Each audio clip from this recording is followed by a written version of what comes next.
De que tipo de liberdade um intelectual precisa gozar para exercer plenamente sua atividade? Nós estamos cansados de ouvir falar, pelo menos eu estou, de que é preciso romper com o establishment, é preciso romper, ou pelo menos não ceder às pressões externas, é preciso resistir a certas, enfim, mentiras oficiais que querem definir aquilo que nós pensamos, como nós agimos, o que publicamos, etc. Nós sabemos disso. Nós sabemos que é preciso ter, entre aspas, independência no exercício da atividade intelectual. Mas talvez nós não saibamos como fazer isso. Julia Marias chama a atenção também naquele livro, O Intelectual e o Seu Mundo, que foi tema principalmente do primeiro vídeo dessa série que eu comecei a gravar, semanal. Ele fala que a liberdade se faz, especialmente na condição de intelectual. Quer dizer, quem quer que tenha lido o meu livro Por que Não Somos Felizes, sabe que lá eu menciono, faço uma analogia à ideia de reino, que não é original minha, mas essa questão do reino eu tirei do Louis Lavelle, e a questão do eu como rei, e os seus súditos são os seus desejos, e os desejos ficam tentando a atenção do rei para que ele os escute e realize assim a sua intenção.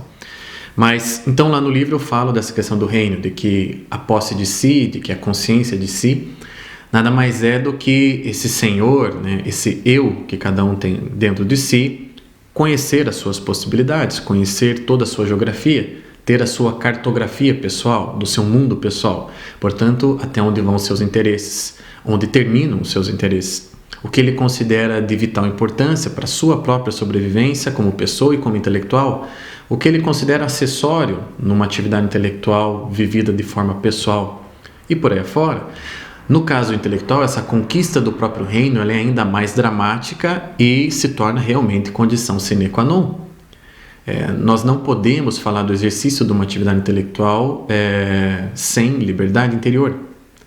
Essa liberdade interior, volto a dizer, repetindo Julia Marias, ela é feita pelo próprio intelectual, ela é conquistada pelo próprio intelectual. E talvez ao longo da história, diz Julia Marias, os intelectuais tenham gozado de grande, digamos assim, de grande circunstância para a criação dessa liberdade interior, justamente porque ela faltava exteriormente.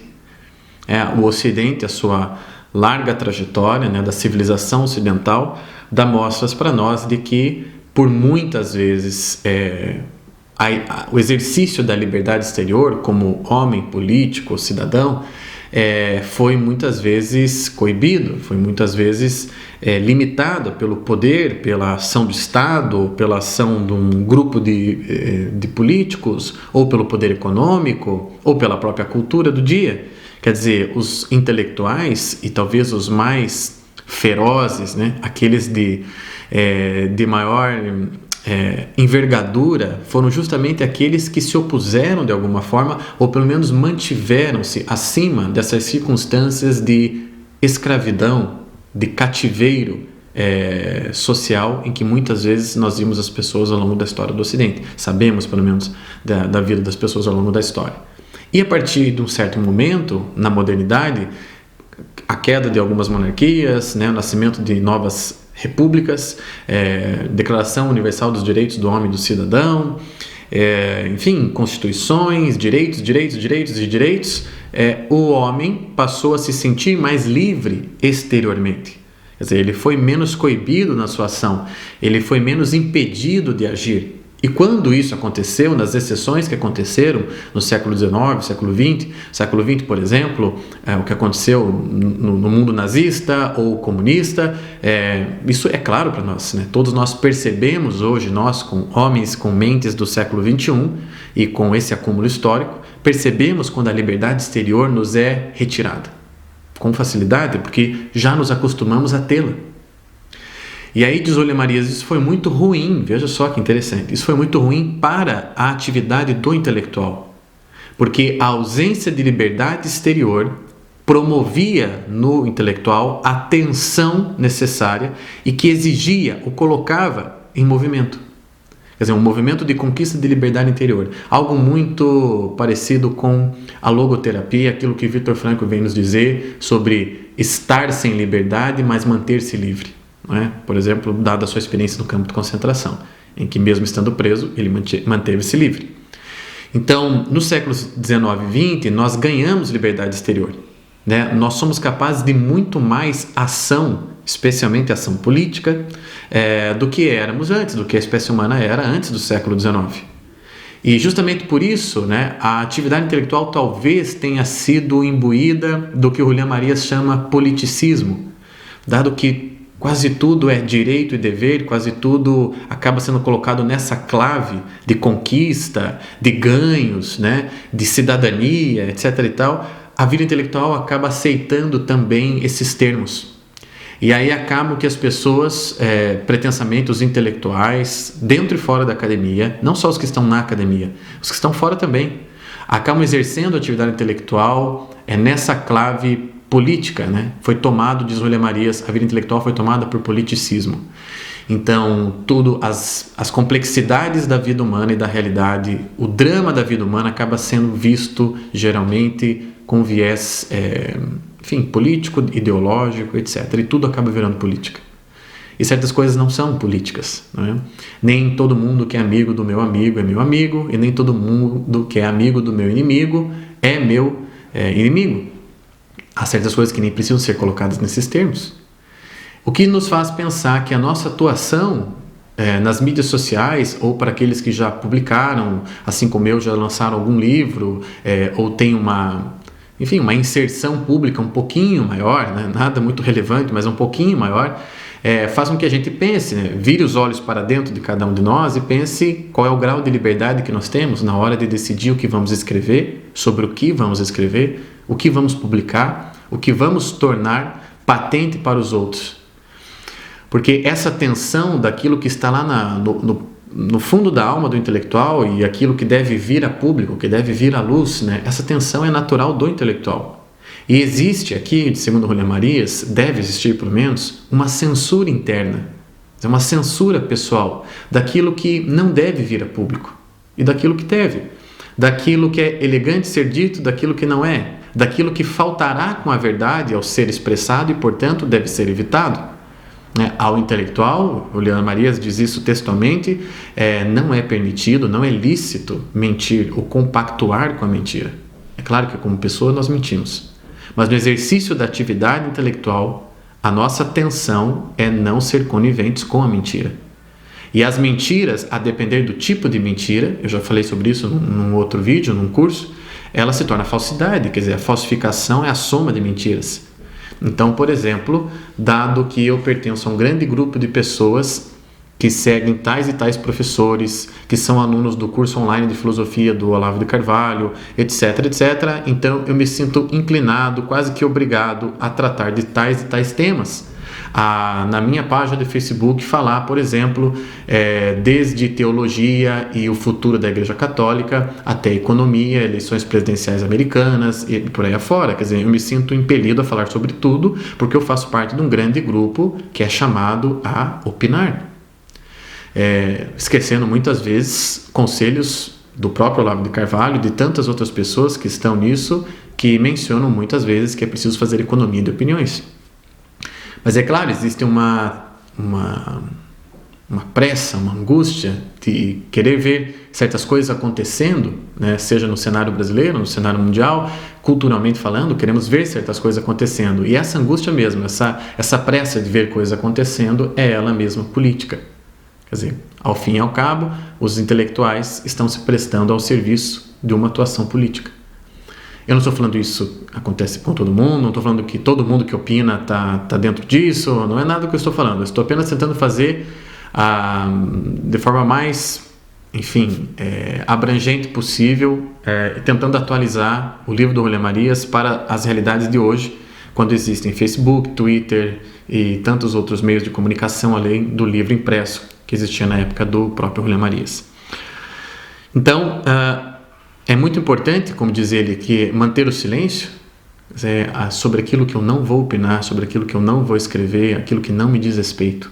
Eu, por exemplo, Houve aí recentemente, está acontecendo ainda, uma celeuma em torno do Papa Francisco, em torno do que a igreja deve ou não deve fazer em relação ao perdão das pessoas arrependidas em relação ao aborto, né, da liberação que o Papa fez para os padres também concederem o perdão, a respeito, enfim, o problema dele com alguns cardeais, a famosa carta, etc. e tal. E veja, pelo menos na minha linha do tempo de Facebook apareceram centenas, eu acho que, de análises a respeito do assunto. Eu, neste assunto, faço economia de opinião, eu simplesmente não falo sobre isso. Por vários motivos. Primeiro deles, que o assunto está infinitamente acima das minhas possibilidades.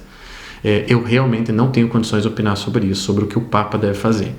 Segundo, o pouco que eu sei da história da igreja, o pouco que eu sei do catecismo, enfim, o pouco que é fruto da minha tentativa de ser um cristão um pouquinho melhor aqui e ali, não me legitimam a opinar sobre esse assunto.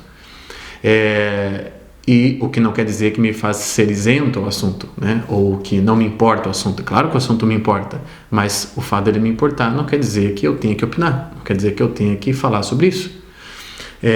Eu, sinceramente, para ser muito sincero, eu não sei o que pensar do Papa Francisco. Simplesmente não sei.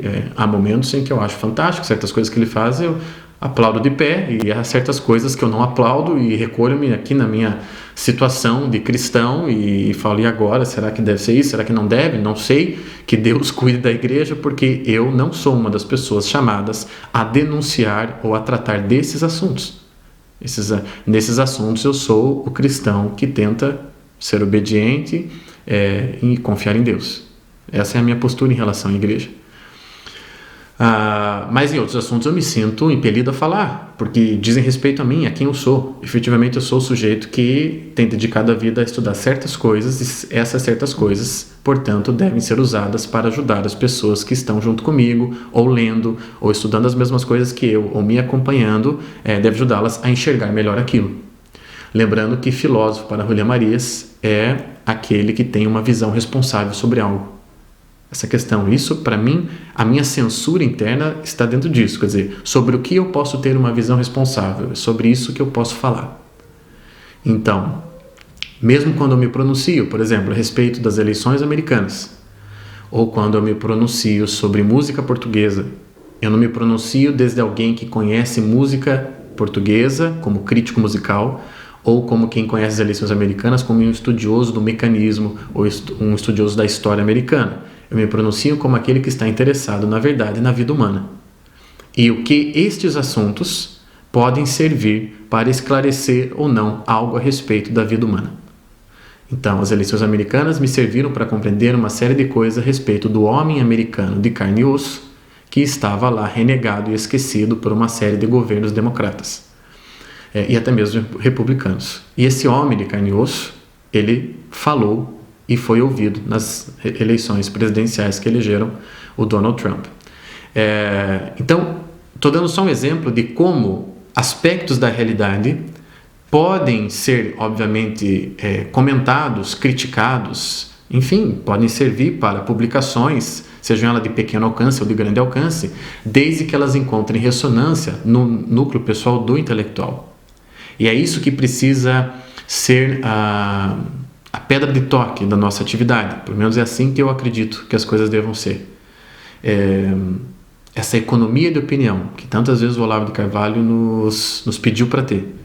Essa sinceridade interior, né? Essa rejeição à mentira.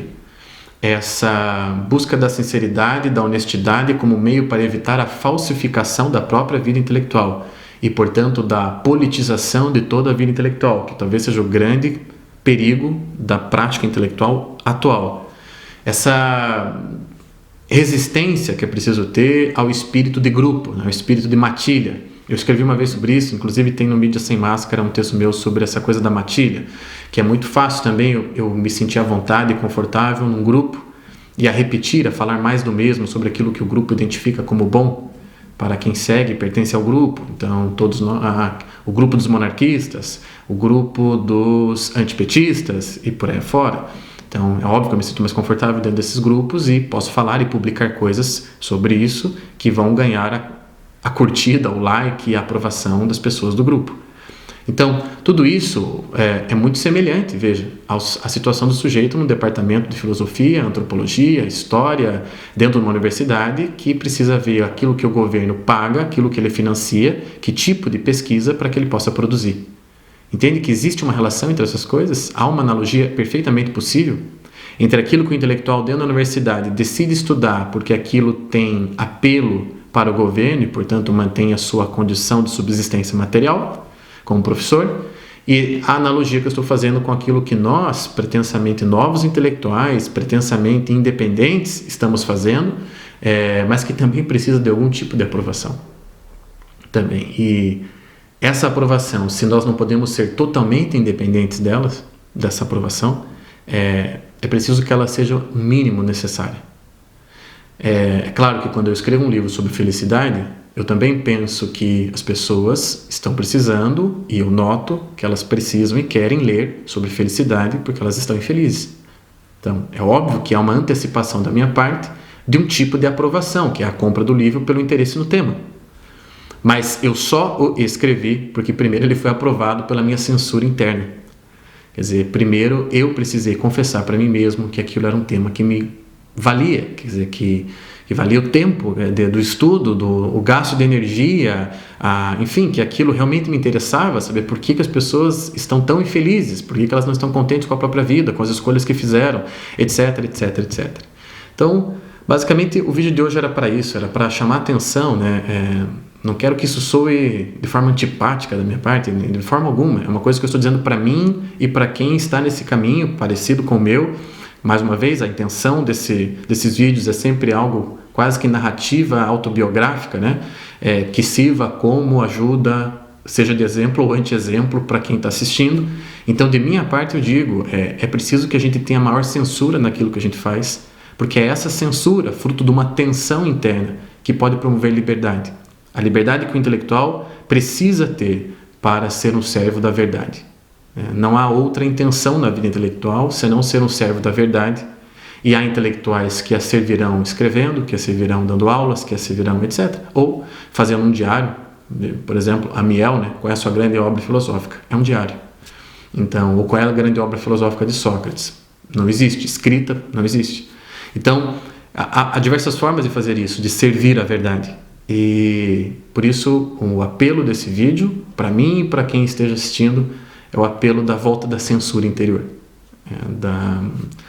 de nós sermos realmente exigentes com isso, para que a falsificação, a mentira, o tom farsesco naquilo que fazemos, a repetição, né, aquilo que o René Girard tanto estudou também, que faz parte da mentira romanesca, né, da emulação, do querer uma coisa porque o outro também quer, enfim, que tudo isso seja paulatinamente extirpado das nossas almas, para que a vida intelectual produza frutos, não simplesmente frutos no tempo, mas frutos para além do tempo. Porque eu não consigo pensar na atividade intelectual sem pensar no seu aspecto sacerdotal, no sentido de que o que nós tentamos fazer é realmente algo que precisa ecoar na eternidade. E ecoará de alguma forma ou outra. Seja numa forma livre e verdadeira, seja numa forma farsesca e mentirosa. Até a próxima semana com o próximo vídeo. Espero que vocês tenham gostado disso. Um abraço.